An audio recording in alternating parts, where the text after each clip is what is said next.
Hello and welcome to the next episode of Tide the Leader. My name is Eli the Ninja. Not CJ, Pathfinder is not with us today, but I am joined with some of my favorite individuals in the office. We got Justin, aka Meta Pusher. We've got Chris, aka the Party Foul, and of course Davis, aka Tadpole, Tadlock, whatever you want to call him. I call him Tadpole, so that's what it's going to be today. But as always, we've got our fun topics all day today. We're going to go through League of Legends, Valorant, Counter-Strike, and of course Call of Duty to round things out. Lots of interesting stuff happening this weekend, so a lot of stuff to look forward to, and that's what we're going to talk about. Let's go ahead and start with some League of Legends. So North America is finally starting Split 2, and in our opinion, there's about 4 teams that we kind of see as rising above the rest of the pack. We've got Team Liquid, FlyQuest, 100 Thieves, and Cloud9. So with that in mind, we've got some big matchups coming. All of those teams are actually playing each other in the next couple of days. So I'll start off with you, J-Dog. Give me your picks for these 3 games. How do you see these teams matching up? So when these big marquee matchups we got 3 of them. So the first one, we've got Team Liquid versus FlyQuest. I've got Team Liquid winning that. Blippo came out, kind of said that they're having a little bit of issues, and he thinks that amongst that top 4, they might be the bottom one. I'm a little bit wondering if maybe he's, trying to throw things in his favor, but I'll trust him, and I'll put TL. They looked really good at last stand, even in their 5th place exit from that tournament. I think they still, every time they go to a LAN, they learn something. So I think TL is going to come back strong to our domestic competition. Then we've got 100 Thieves versus C9. I've got C9 winning that. I think they benefit a lot from the changes, the removal of lane swaps. And C9, I think, is a pick that I have that could make a big push this season. And then on Sunday, we've got the final one of those big 3 marquee matchups, 100 Thieves versus Team Liquid. First time we see 100 Thieves as well, or actually, so 100 Thieves coming off of a potential loss to C9. I think they're also going to lose to TL. That's the team I've got at the bottom of that group of 4, and I think they've got a rough matchup of it here in the first week. Interesting. Yeah, 100 Thieves, definitely not a bad roster by any stretch, but that's a couple tough teams to start off your tournament with. So, and what's really interesting to note about this too is these are all best of 1. So Fearless Draft has kind of taken over League of Legends as of late. I personally love it. I think it adds a lot of intricate differences in the meta. It forces players to be diverse in their champion pools. But I want to throw this to you, Chris. How do you feel about these first 3 weeks first 3 matches starting in best of 1? I think it's fine. So you have to remember that the split format was, of course, made in 2024. It came out early 2025. At that time, Fearless was implemented only for split 1, and it wasn't going to be widely spread across. They just want to see how it did. So, of course, when they made split 2, it was going to be the best of 1s because they didn't think Fearless was going to be in split 2. Now we only have 3 weeks of it, so they didn't say, oh, we're just going to play it the whole entire 7 weeks before we get to the playoffs.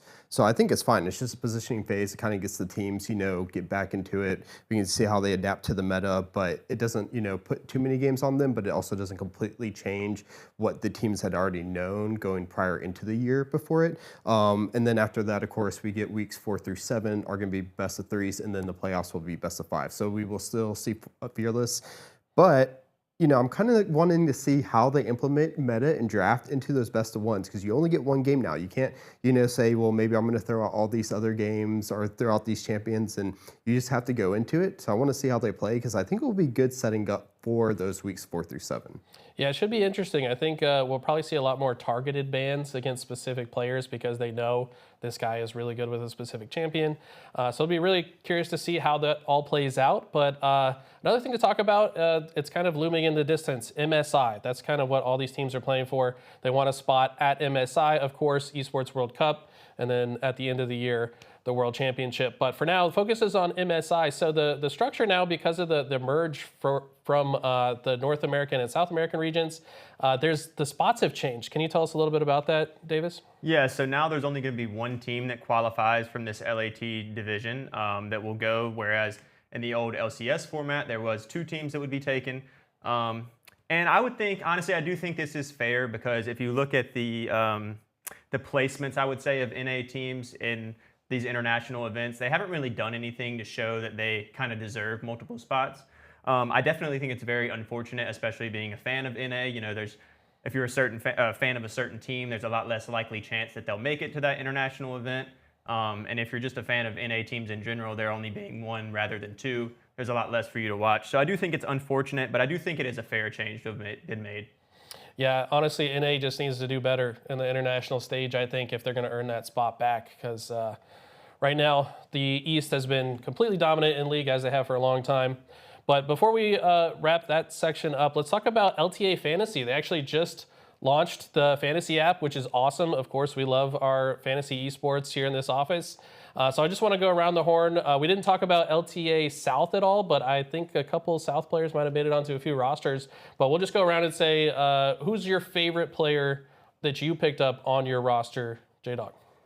My favorite player is actually going to be one of the Southern players. I've taken in my jungle, Jose Diodo from Isurus. I think he's a big pick. I think if he gets the right pick, he could get a ton of kills and really run up a lot of points for me. But I also think he's a pretty safe bet to get a win. They're a really strong team down there. Jose is a strong jungler. So that's my sleeper pick. Smart pick. That is the strongest team in the South. It's Isurus Estral, if I'm saying that correctly. Yeah. They look to be definitely the favorites in the South region for now. But how about you, Chris? Mine is Thanatos, the top laner for C9. So I picked him because when they picked him up, his strong point was being able to do the 1v1. In that island at the top lane, he will destroy people. Of course, with the lane swaps, he wasn't really able to showcase that much because it was a 2v1 during the lane swap. So I think now that we actually finally get to see that, meta shift into where we have those more traditional lanes, at least up until 4 minutes, he might be able to showcase some of those 1v1 skills. Yeah, it's a great pick, honestly. Now I'm a little bit regretting my picks after hearing you guys. You guys, I think, put more thought into your picks. I just went with players that I watch their stream sometimes, to be honest. But how about you, Davis? Who'd you pick? I'm kind of on your path. I went with a player that I'm a little bit more familiar with, and he is actually a great player. Mine is the top laner for Liquid Impact. Been a professional player in League since 2012, so a player that's been around the block. He has a tremendous amount of success. He's proven that he can do it, and he's on a very good team, so I'm looking forward to him scoring a lot of points for me. Awesome, and I'll go with mine. Blabber, Cloud9 jungler, arguably the best jungler to come out of North America. The guy's just a beast. I feel like he might not go crazy in the first match. It is against 100 Thieves, so one of the harder matches. I wish I looked at the matchups a little bit closer and maybe picked a team that might be stomping their opponent. But anyways, we'll keep learning the meta on the fantasy as that continues. And now that we wrap up LTA, let's go ahead and jump over to Europe across the pond in the LEC. LEC is heating up. So we talked last week about Koi. We talked about SK Gaming upsetting Fnatic.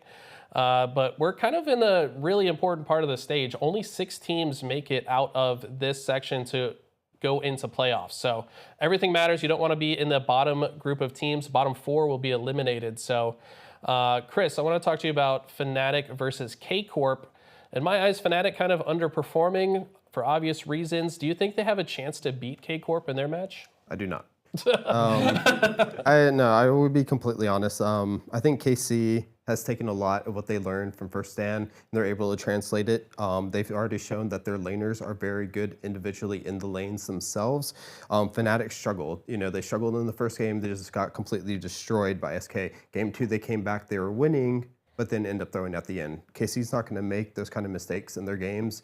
And if they are making mistakes, they've already had enough time, playing against HLE, playing against CFO, that they've learned how to win from behind. And they actually even showed that in their first matchup as well of the week. They actually had to come back from behind to end up winning one of their games as well. So I think they have all the ways to win. They are looking absolutely great right now. Definitely one of the top 2 teams in Europe at the moment.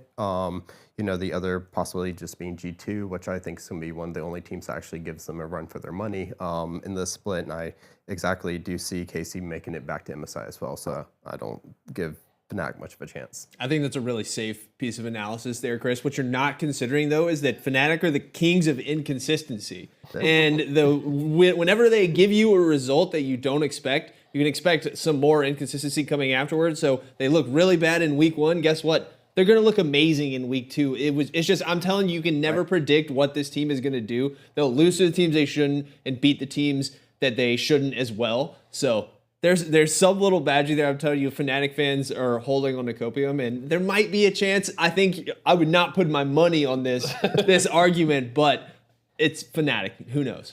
The one pattern that I've recognized from the LEC is a lack of pattern. It feels like complete chaos. Anybody could be anybody at any point in time. So I'm kind of siding with you. Like, K-Corp, though, do look kind of a leg up, and I think the experience from First Stand will definitely carry them along. Chaos is literally their theme song. I mean, their promotional song for this season was called "Give Me Chaos." Yes, that's so right. it's so Amazing appropriate. music video, by the way. If you guys haven't seen that, highly recommend checking it out.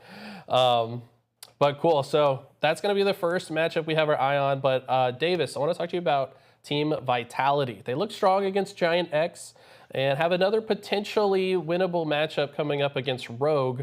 Strength of schedule aside, how are you liking the addition of Niski, and could this team maybe make their way into the top 6? Yeah, so to start off against GX, great performance from these guys. Team Vitality showed up, dominated the series pretty well. The addition of Nixie seemed very good. I mean, he had a 90% kill participation through the 2 matches against GX, so clearly he's getting around the map, getting his team involved, getting them kills. Another person that I want to point out, and I'm not sure if I'm saying his name 100% correct, but it's Nako, something like that. Their top laner. He had a great first map on Gnar for sure. And actually looking at the stats in total, I know there hasn't been many games played yet for this split, but he's currently sitting 2nd in total damage done across the whole league. He's also sitting 3rd in gold gain throughout the game, 3rd in kill participation. So I really think that they're working really good as a team and they're playing very well. I don't know if it'll be enough to get them into top 6, but it'll be interesting to see for sure. Okay. Well, great analysis from you guys. I guess we'll cap this off coming to you, J-Dog. Looking across the matches that are upcoming, is there any match that stands out for a potential upset?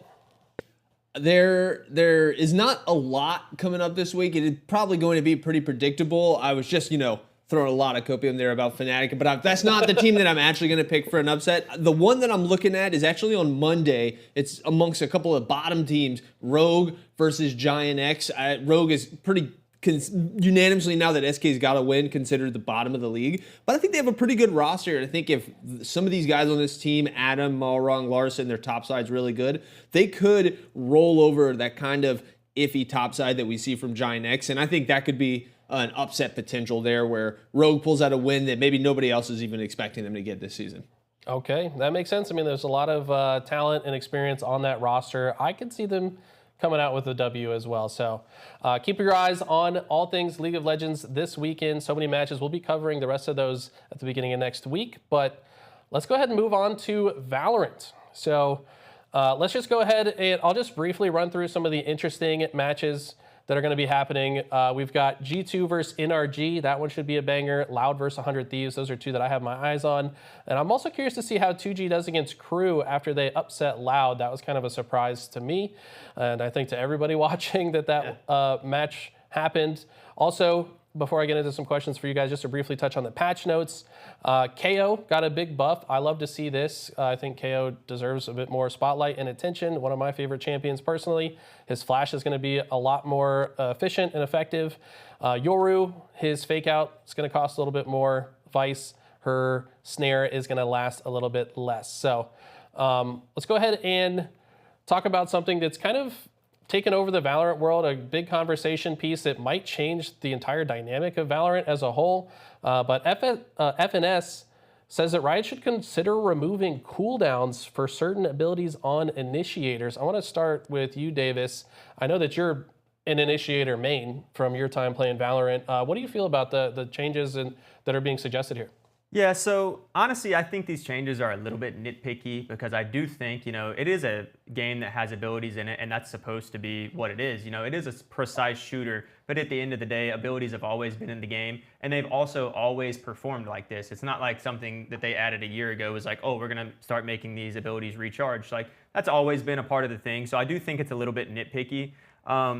Honestly, in my opinion, I think the biggest thing that this would benefit would be from a viewer standpoint. I don't think it would really benefit play very much at all because I think if they remove it from play, it's really going to make the game mimic Counter-Strike way too much. And there's supposed to be a distinction between the two. The only thing that I see it maybe helping would be cleaning up the viewer experience. Maybe there isn't so much happening in your face while you're watching, but I don't really think it's a good idea, to be honest. And as an initiator, it's going to affect how they play. They're not going to be nearly as strong if this is the case. And you're going to have to, choose and pick your abilities, when to use them precisely. And I just don't think it's a very good change. Yeah, I mean, it solves one problem, the visual clutter aspect that, to somebody that's not familiar with Valorant, the game probably looks a bit jarring at times, and maybe that's probably part of it. But also, my problem with this is if you change the initiators so significantly, you're going to have to balance the rest of the cast around that? That seems like you're going to completely change the bulk of the game, and every champion's going to feel the difference. But J-Dog, how do you feel about this? Do you think that the game in this line of thinking is going to would be derailed from its original track of precise gunplay? Or how do you feel? I don't think so. I think we're still on track with what the developers were intending when the game was released. I played this game a lot when it was released, took a nice break, and I've been getting back into it over the past month or so, and the game still feels the same to me. I'll be honest, like even with strong abilities and these abilities having cooldowns, I still get beat by people with better aim than me. Pretty sure if we take this and we extrapolate it up to the pro level, the same thing's going to be true if we were running team deathmatch in VCT. I think that, G2's still probably going to be on top. I don't think it's just spamming Tejo abilities that makes him such a good team. So I don't really support overall the idea of completely removing the cooldowns. Maybe if we want to throw some like conscious design decisions and maybe make some of these cooldown abilities stronger but less available throughout the round, so the uses need to be more impactful and more deliberate. But I think we're still on track. I think it's definitely still a precise gunplay game. And if you don't feel like that, go play something that's not CS or Valorant, and you'll really just be reminded how precise you have to be in this game. It's a very difficult game, to say the least. I still struggle with it. I come from the fast-paced arena shooters, and I cannot get used to walking slowly and aiming perfectly. And stopping. Yeah, stopping to shoot. The counter strafe to reduce the spread and all that. But Chris, some people are criticizing FNS, saying he's just trying to make the game like Counter-Strike. I mean, would you agree with that? Do you think that these changes would kind of take away from what makes Valorant specifically special? I think they would. And I love this, going over this, because I'm like the worst person, because I'm so biased coming from MOBAs where it is screen clutter, especially starting with Dota where everything is just bright, like going up like the 4th of July, there's just everything on the screen. So for me, I've never really had an issue with looking at the screen and seeing all the abilities go off. When I played it as well, it was easier because I'm like, okay, well, I am so used to everything lighting up my screen the same way. And that's what I liked about Valorant more so than CS. That's what kind of got me more into it, was the fact that I could use abilities and there were cooldowns, or you could recharge them by getting, headshots, kills as well. I think if you take that away, then it is essentially just a 1-for-1. And I think, one of the great things between like MOBAs are the little split things that make them a little bit different, those little mechanics that, separate them. That's what allowed them to thrive. And I think that's what, really helps separate Valorant from CS, because you don't really just want a 1-for-1. You want, Valorant and you want CS. And right now the abilities really make Valorant what's Valorant over just CS, which is precise gunplay. You have the grenades, but you can't really recharge those. Once they're gone, they're gone. CS, well, maybe you can make that initiation play and then hold it for, a sight hold. So I think they should keep them. I'm not really on par with that, but of course I'm not a pro player, so maybe they see things differently. But I do think it would take away what makes Valorant. One thing that I want to add, because I didn't mention it when I was talking, the one thing that I'm disappointed in with Valorant and the development of recent agents is, I can't remember exactly when it was, but it was when I was playing a lot. I remember Riot coming out and specifically saying that they were going to stop creating abilities that do damage, and they were going to focus on abilities that give you effects and stuff like that. And then, seeing Vise and Tejo be released, they are hugely damaging characters. And I just think those should be out of the game personally. I don't think abilities should be based on damage. I think it should be based on displacement, basically, and still relying on your gun to provide the damage. I can agree with that take. I mean, it feels like you want it to still be a shooter at heart, but maybe your abilities help you with movement or tactical flashes and smokes and whatnot. Yeah. But it does suck to just get killed by an ability, to be honest. Yeah. Oh, great, you clicked Q and clicked on me, good job, bud. I don't know. I got hit with a huge bomb, okay. Yeah, that's definitely frustrating. But hey, that's why we got Counter-Strike and Valorant. You can play whatever suits your fancy. On that note, let's go ahead and jump into some Counter-Strike. There's PGL Bucharest coming up this weekend. Biggest thing to note for me is Vitality, Spirit, and Mouse, who have been dominating every tournament they enter, are not going to be there. So Counter-Strike has a very packed schedule. Some of these teams are deciding to take some time off. It makes sense to me. We've actually seen Eternal Fire decide to go ahead and withdraw from Melbourne because one of their players, Xantares, has been open with the fact he's having some health issues. And it's probably because they're playing way too much Counter-Strike. Dude, take a break. So happy to see that. But it's going to make PGL Bucharest a little more interesting. So the top seeds are going to be Eternal Fire, so I guess Antares is going to play at this tournament. Then we've got Mongols, G2, and FaZe. So I guess just a question for the group. Who are you most excited about watching? Who do you think is going to come out on top? I'll start with Chris on this one. So I'm going to go back to a couple episodes from Queued Up, and I'm going to stick with G2. Okay. So I know they had a bit of a rough run through the Blast Open, but I do think they had some good points as well. So Monacy, of course, was looking very good, was one of the only players to go positive in the playoff side, did a little up and down in the actual bracket itself. But I think this could be a good time to see whether or not G2 need to make a change around Monacy, or if maybe he needs to get out as well. But I still think they can use this as a time, or maybe they can just find that way to click that can get them into the top 4 with some of these other teams that aren't going to be there. So my pick's going to go for G2 this go. G2, okay, believing in the young gun Monacy. It's hard to root against that kid, but Davis, how do you feel? So I'm actually picking the same team as Chris, but I'm going to go a little bit different route to explain. But big G2 fan, as we know from previous episodes. I'm a big supporter of Monacy, so I'm sticking with G2. I think this is a huge tournament, though, for this roster. I mean, they've been in a slump, clearly, for the last couple months. And I actually want to point out Snacks, who is their IGL. So his stats over the last month, which is 24 maps that he's played, he's actually had a 0.78 KD over the course of the whole month. So really underperforming there. And I really think that's kind of to blame for the lack of results from the team, because being their IGL, if he can't simply play good himself, how is he going to lead the rest of the team to play good? So I'm really expecting a turnaround performance from him. I think that they can build up some confidence without having, some of the big dogs who they can't seem to beat, with Spirit and Vitality not being in the tournament this week. So I think it could be an opportunity for them to build some steam and get some confidence going forward. Okay, J-Dog, how you feel?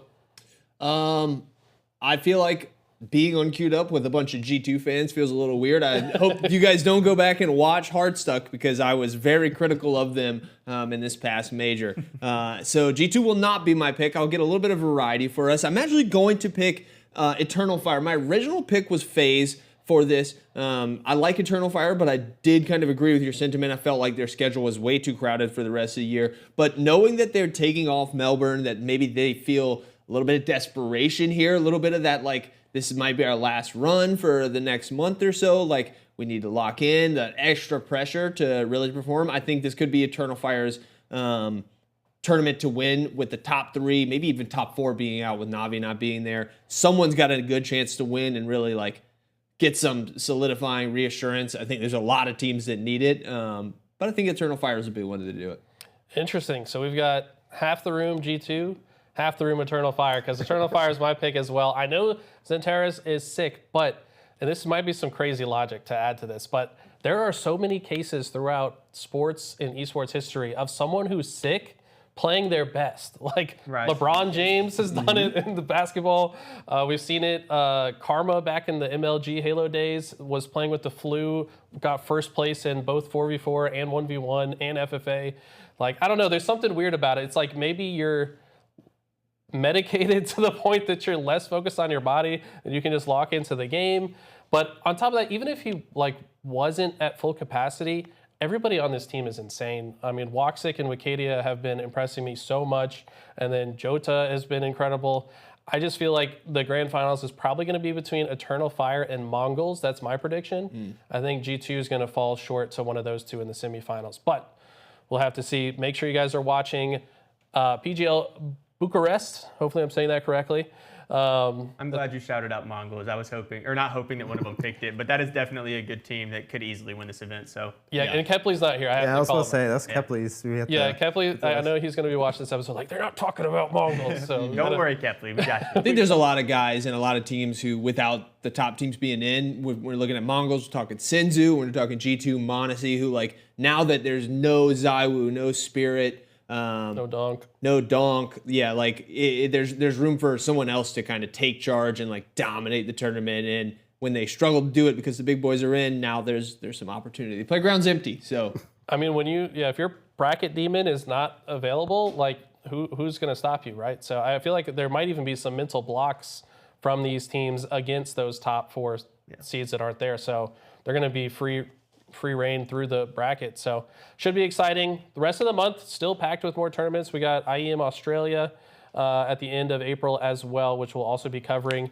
I guess just in another note real quick is because Eternal Fire withdrew from Australia, SAW will be taking their place. So that'll be interesting to see them get to compete again after we saw them in the season finals. But okay, well, let's move on to Zywoo versus s1mple. I feel like this one is talked about all the time, but Zywoo's having an insane year. He just got his 3rd MVP in a row.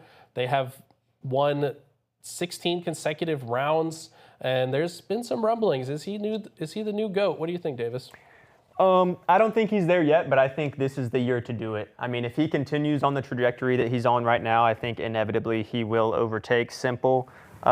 Both fantastic players. Overall tournament wins and earnings. I know that s1mple is still a little bit ahead of Zywoo, but also Zywoo's numbers are just a little bit better. So depends on what you put the weight in. The biggest stats to me when I was looking at the comparison between the two on HLTV are the stats of impact and the kills, assist, survive, and trade stat.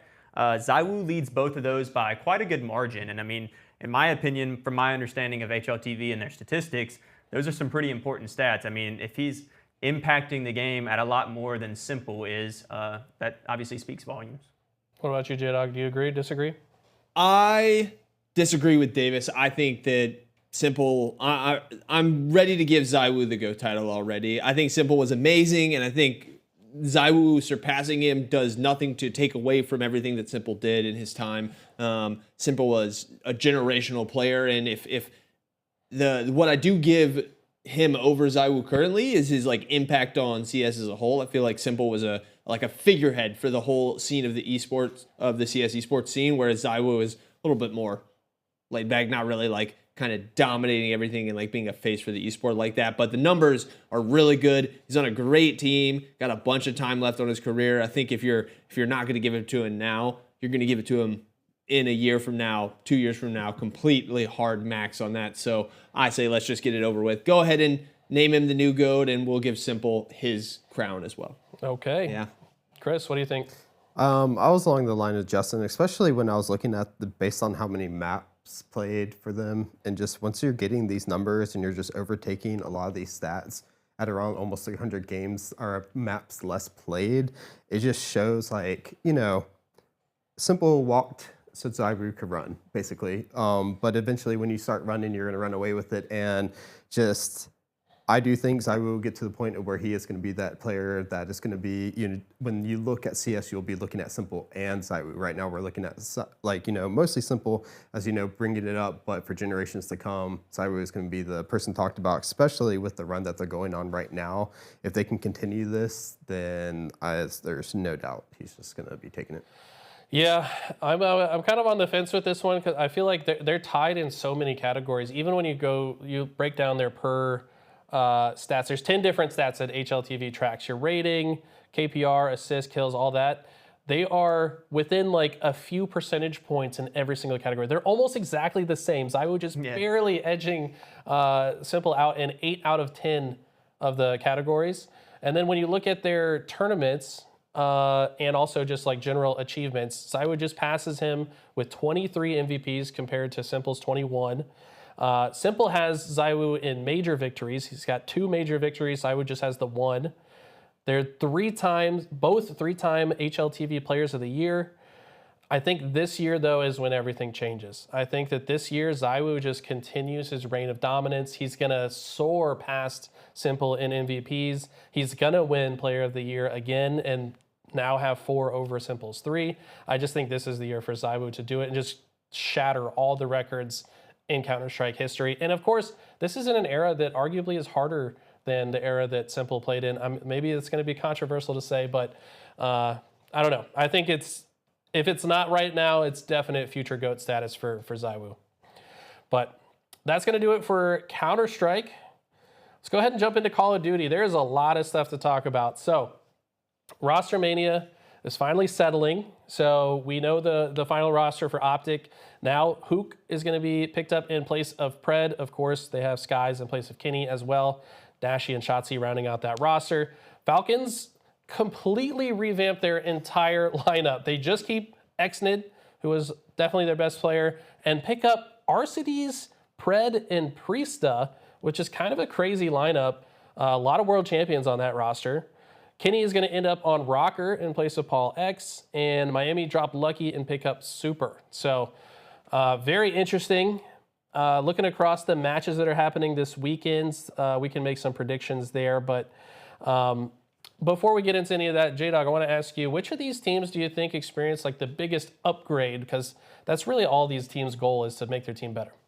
So I think the obvious easy pick for who's made the biggest upgrades is the Falcons. They're coming from such a low, almost literal zero. Almost impossibly low. Yeah, like the definition of rock bottom. Yeah. So their gain is naturally going to be higher than the others. So that's obviously a very easy shout. But I also really think the Rocker. I think adding Kenny onto this group,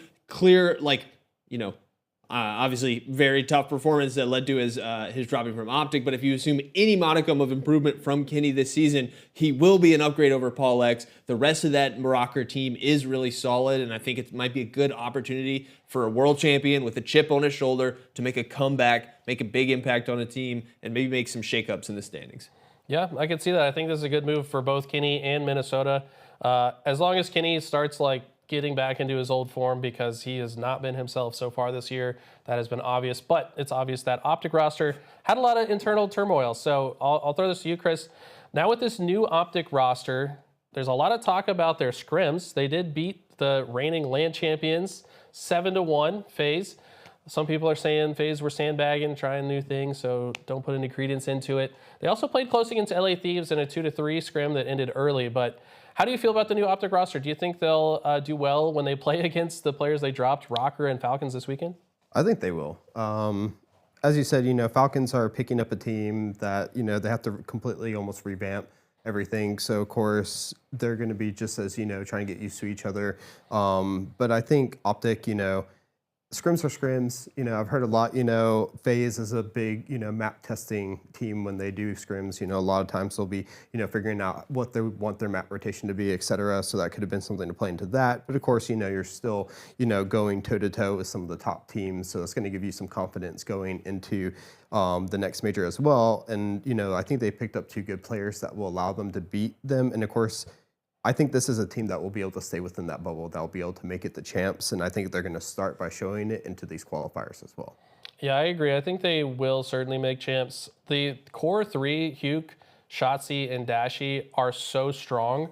Skies is still kind of a question mark for me. I don't know if I fully believe in him being at the same level as the other 3, but I mean, they obviously believe in him for a reason. He's also had some strong results in the past.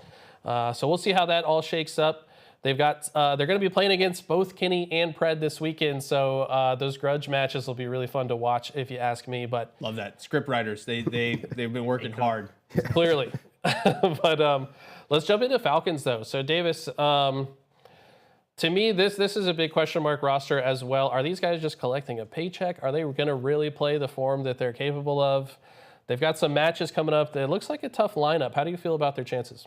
Well, to answer your question about are they collecting a paycheck, I think that's what we're all waiting to see, because one thing I will say is, money clearly talks. I mean, if you look at these bottom teams and you look at Vegas and the position that they were in with 0 wins, being able to pull these stature of players to come to your organization and play, that's pretty special to have 0 wins and be able to still pull them to come play. But yeah, going into this weekend and going into these qualifiers, I'm really only looking at the Boston and the Heretics and the Miami Heretics match as possible matches that they could win. I do think they have a better chance against Boston simply because they're playing Miami this first weekend and just forming their new team. It's going to be really hard to arrive in that moment and beat them, even though I do think that Miami is a lot weaker of a team than they are actually seated right now in the 8th place. I think that they will drop out of that eventually. Talent's no question on this roster, but they definitely need time to mesh. So, yeah, I mean, I could see them winning 1, I guess maybe 2 of these matches over the next qualifiers, the next 5 qualifiers, but I just don't really see much coming from it, to be honest. I think they're going to be kind of just cruising. Yeah, it's an interesting move to invest so much money into these players when you have literally 0 points. You have to overtake Cloud9, Minnesota, and LA Gorilla Mates just for a chance to make champs. And you start at literal 0 and only have 2 majors to make it happen. I don't know. I don't see a possible chance for them to make it to champs personally. I don't either. But on that note, I know we haven't talked about this yet, but We'll go around and pick a team that you think could, from the bottom 4, make it up into the top 8, and a team from the top 8 that you might see falling out as the season concludes. We'll start with you, Davis. What do you think? Yeah, so I think Cloud9 is definitely going to make it into champs. I mean, they have a very good roster with Sib, who's a great player, Mac as well, who's been a little bit shaky recently, but he's got it in him too, and they're, ex-teammates from Vancouver. So I think that they'll eventually move up. So Cloud9 going in, and the team to drop out, honestly, I think there's going to be 2 teams that drop out, but I'm just going to say Miami Heretics for now. I don't think that they're as strong as people are making them out to be. I think that they're very lucky to be in the 8 as of now. So yeah, that's my pick. Miami to drop out and C9 to advance. What about you, J-Dog? I'm going to stick with my answer from earlier, and I'm going to say the Minnesota Rocker. They've got a little bit of a climb to make, but I think if their roster ends up swinging in a good direction, they could make something happen. And I'm going to make a bit of a risky pick here on the team that's going to drop out. I'm going to call that Optic does not make it to champs. Ooh. I feel like we could be. It's obviously it's a major reach, but I'm hoping. No, I won't say I'm hoping. I'm predicting that Optic struggles in this week 1. Maybe they lose to Vegas. We get a new green team on the block, dominating things, and it leads to more Optic downfall, eventually leading to them not making champs. I'm the only hero queued up to sub in for this week, so I got to make aggressive predictions. Yeah, and you're subbing in for Kepley, who's like the biggest Optic fanboy. So, Oh my gosh! He's never gonna let me sub for him again. He shows up every single episode from here on out. But Chris, do you see any of these teams moving around? I was actually going to go with the Rockar as well. I think with Kenny, maybe this new change in environment. I talked about this before, that I think the change in environment is going to help him out. He's going to get back, to how he was. Maybe not, the super top performer, but he'll be solid enough to help them get into that top 8. I was going to go actually with Boston Breach getting knocked down there. I think Miami might surprise some people and keep their spot right at the number 8, but I could definitely see potentially Rockar moving up to that 7, 8, 6, 7, 8 area there. Interesting. Okay. Yeah, I'm gonna actually say Cloud9 make it into the top 8, and I'm gonna say Boston falls out. So I don't know. It's so hard to pick one of these teams. It's like only 8 teams make it, but that's where all the eyes are going to be, I think, is right there on the bubble between 8 and 9. Who's going to make a Herculean push to make it to champs? Who's going to fall as a result? But have to keep your eyes on the qualifiers that are happening this weekend. Just taking a look at some of the matchups. I'm really curious to see Carolina Royal Ravens versus Rocker. I feel like the Ravens kind of in a position they need to prove themselves.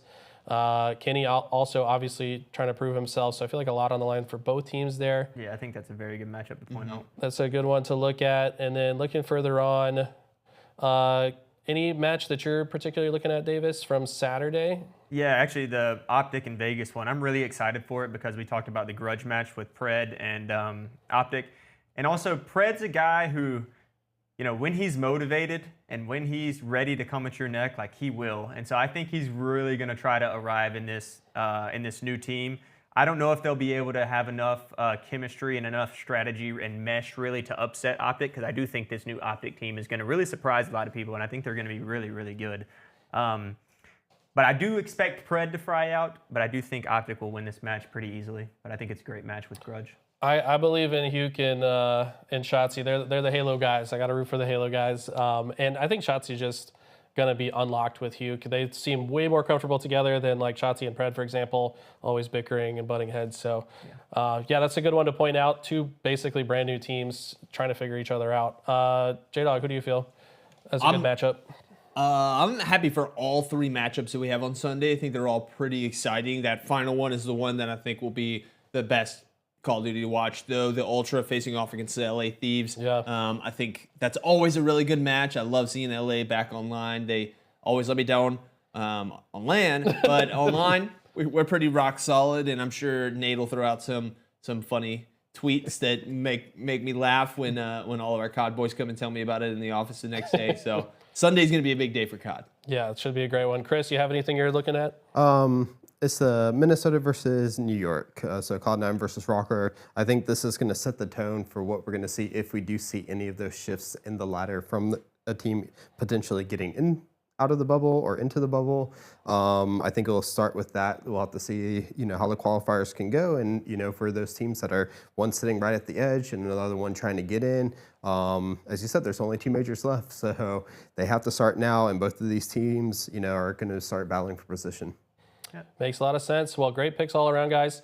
That's going to do it for Call of Duty. We'll just briefly talk about the biggest news, I think, that just came out. Switch 2. They just had their Nintendo Direct. Some stuff to be excited about, some stuff to maybe not be as excited about. $80 for digital games, $90 for physical copies. Yeah. J-Dog, how does that make you feel? What do you think about this? I'm a little torn on it. I feel like $60 was a great price for some AAA titles, whether it's on the Switch or the Xbox or the PlayStation or on Steam. I feel like it was a really great price range. It felt appropriate for me to pay. And there are definitely going to be some games that I don't pay that for. But it's Nintendo. They'll do what they want. For the titles I want to play, I will pay it. I'm definitely going to get one of these Switch 2s. But I can't be mad about, or I can't be happy about an increased price range like that. Yeah, it's tough to say the least. The argument for it is, inflation. Money's not worth as much as it was when they priced it at 60. But Davis, anything from the Nintendo Switch, Nintendo Direct that popped out to you that you want to highlight? No, not really. Honestly, I didn't even realize the pricing had jumped like that either. It's kind of wild to me, to be honest with you, for $90 for a physical game. But yeah, honestly, I am very excited. I did watch the release, but nothing in particular really that stood out. Chris, anything? The 120 hertz screens are going to be really nice. Yeah. I know for every PC player out there, if you went to go look at a Switch screen, it's going to look a little off to you. Or most everyone who plays like 144, you're going to go down to 120. A little bit of a difference, but at least they're making that jump up. So a good jump in technology. I liked a lot of what I saw, the magnetic clipping to it, the little new mouse movement that you can make with the Joy-Cons as well. I think it's going to be really fun. And then, of course, putting out their own Pro GameCube. So I saw the Pro controller, and then they also have the GameCube-looking controller that they're going to be selling off as well. So I think that's really nice that they're putting out those accessories also.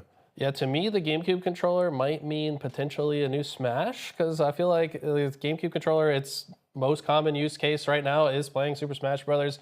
There was no Smash announced, which kind of bummed me out, but we saw some other cool stuff. We saw Drag and Drive as like a wheelchair basketball arena team game that felt kind of like a Rocket League-esque game that could take off with using the mouse feature of the Joy-Con. So that'll be really fun to watch how that evolves and if an esport grows around it. Nowadays, almost any game has an esport, it feels like. So maybe we'll be covering that at some point in the future. But that's going to do it. That's the Nintendo Switch news. I think this was a great talk about all the different esports. So I just wanted to thank everybody for watching. At the end of this week, we're going to have so many different matches that we highlighted. Make sure you guys tune in to all of them. And then next week, when you guys come back, we're going to talk about what happened. So make sure you guys don't miss the next episode. That's going to do it for us. Thanks for tuning in to Queued Up.